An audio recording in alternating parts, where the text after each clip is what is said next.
What is going on, guys? Welcome to the channel, or welcome back to the channel. In today's video, we're going to be talking about a few things if you are planning on moving down to Albuquerque here in the near future, or any place in New Mexico in true New Mexican fashion. We're hanging out, nothing fancy, just a quick list to help you guys with that move. So hang tight, grab your pen and your pad, and let's get into today's video.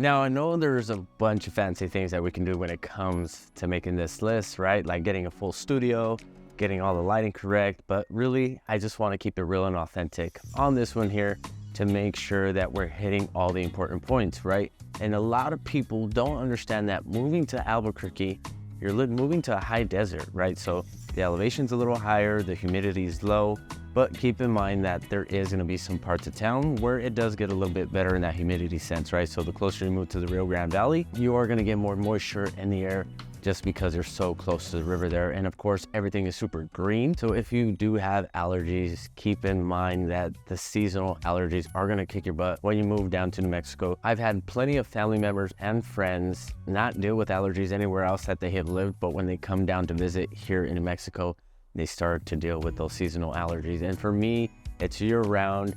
I got my allergy test done, and to be honest with you guys, I'm allergic to everything. And kind of funny to know that I'm actually a little allergic to dogs.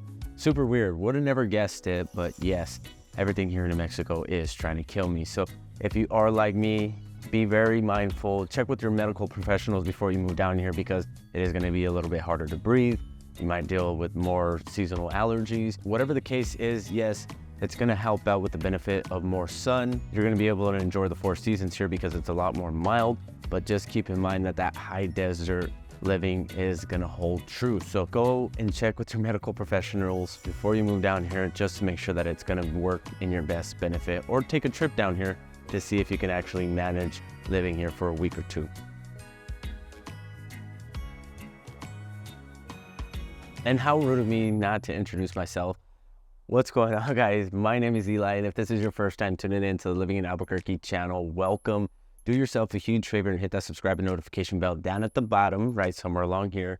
That way you guys never miss out on any videos that we are dropping every week, guys. Consistently for the past year, we've been dropping 2 videos a week to make sure that we bring as much value and knowledge to you guys that are planning on moving down here to Albuquerque, New Mexico, or any other city around us. Keep in mind that as much as I love doing these videos, I am also a licensed broker here in the state of New Mexico, and I love to help you out with your real estate needs. That number popping up on the screen is my direct line, and me and my team are ready to hop on a quick video call with you guys to really discuss what the next steps are, talk about what it looks like to purchase a house, or if you are planning on renting, I do have some good resources for you guys to use, so feel free to reach out. I am the one that answers all the calls, texts, and emails, and I love to help you guys out with those real estate needs. So hopping right into the next topic, a lot of people get the idea that Albuquerque and New Mexico in general, right, is old, rustic, and dusty, crusty, musty, as my kids call it. But to be honest with you guys, the truth is that Albuquerque and the surrounding cities are getting a lot of updating, a ton of infrastructure. I mean, within the past 10 years, we've made such a big gain that, you know, the years prior and what we have today does not look the same as far as the city goes. I mean, some things will always remain true and the same because we love our heritage and we love the history and the culture that we've been able to build our beautiful city around. But really just seeing how like brand new old things are starting to become. And what I mean by that is, you know, this new Southwestern style is starting to become a lot more popular down here. And not only just because we made it popular, but just because of how beautiful our landscaping is.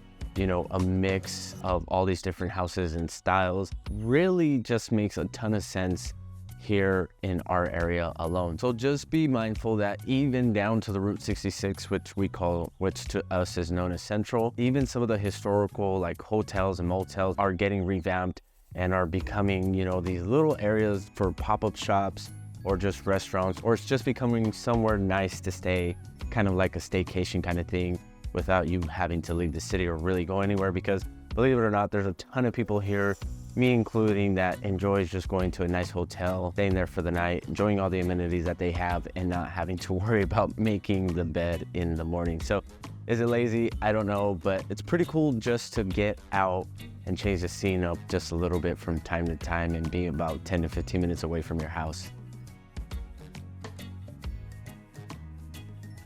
All right, and now on the same subject of just updated styles, different styles, and all that stuff, right? In the homes alone, we're starting to see a lot of that Southwest being revamped and being a little bit more modernized, right? Because back in the day, there is still some homes, believe it or not, that had brick flooring, short ceilings, low lighting, and the adobe was just original, right? It's almost like somebody was building a house from the mud that was, right in front of the house. Kind of almost makes you feel like that. But now this new style, of course, with all the different technology that we have nowadays, a lot more people are taking that in a sense and making it making it really work for the time frame that we're in, because sometimes building an adobe house can be a little bit more of a maintenance, just plastering the walls with mud every so often. Super great when it comes to energy efficiency. Let me tell you this, my father-in-law's house stays warm and cool year out with the bare minimum.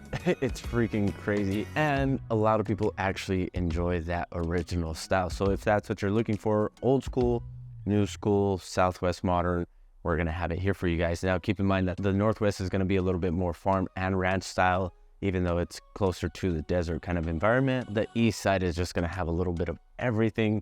I mean, from Dutch cottages that I was speaking to about a client with, and they were surprised that this little neighborhood had houses like this, like with the really steep roofs. Like, it's crazy. Maybe we can put some B-roll up of houses like this. But believe it or not, they're also gonna have the all-American homes that I call. They're gonna be these really symmetrical houses with the little front porch, big window in the front, either into the living room or into the kitchen, kind of that mid-century modern style.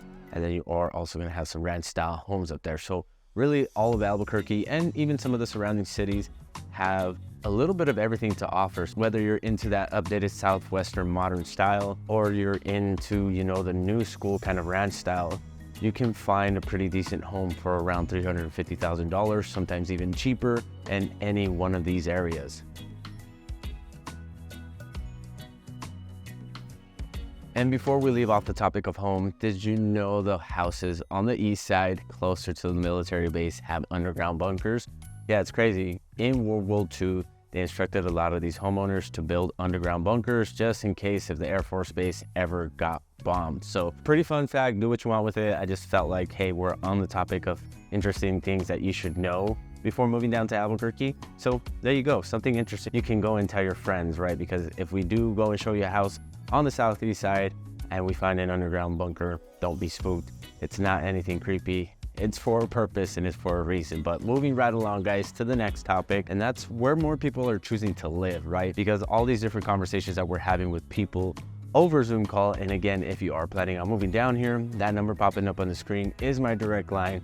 I'd love to make sure that you're not only finding the houses with the underground bunkers, but also finding the houses that make more sense to you. So please feel free to reach out. I am the one that answers all the calls, texts, and emails, and I'd love to hop on a quick video call with you guys. When it comes down to where more people are moving, to be honest with you guys, it's pretty much outside of the city, right? The East Mountains, Rio Rancho, Los Lunas, Peralta, Bosque Farms, and a lot of those places where they can either homestead, have a little bit more of an area to, grow some food, have some animals, or just build a workshop.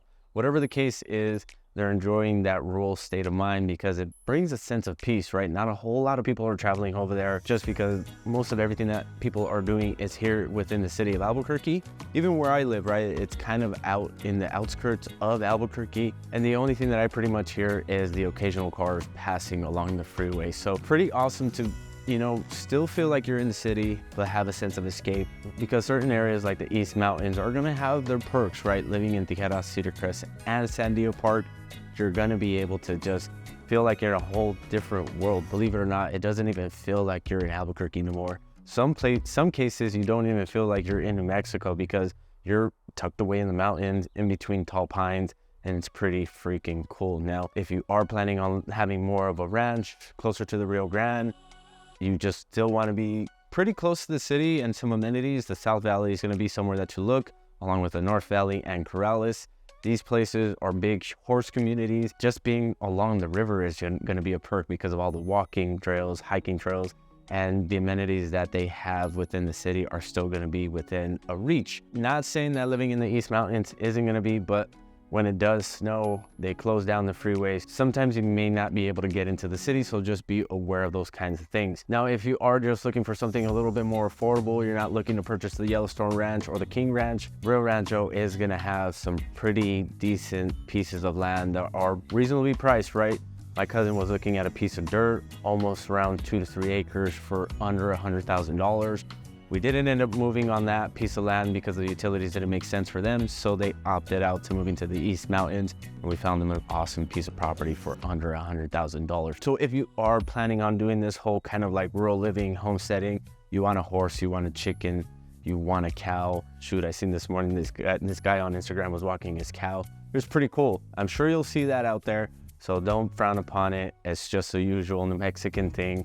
We love our animals and we love our environment. So if that's something that you want to do, guys, we'd love to help you out with making that decision.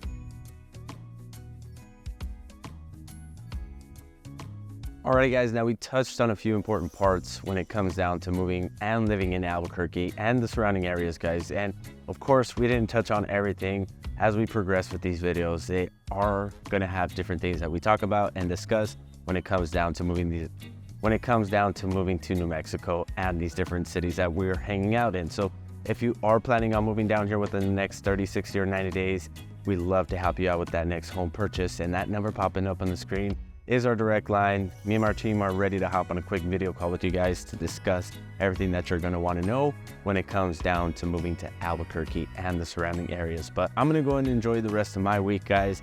If you are watching this, I appreciate you hanging tight and hanging out with us. Have a good one. Peace.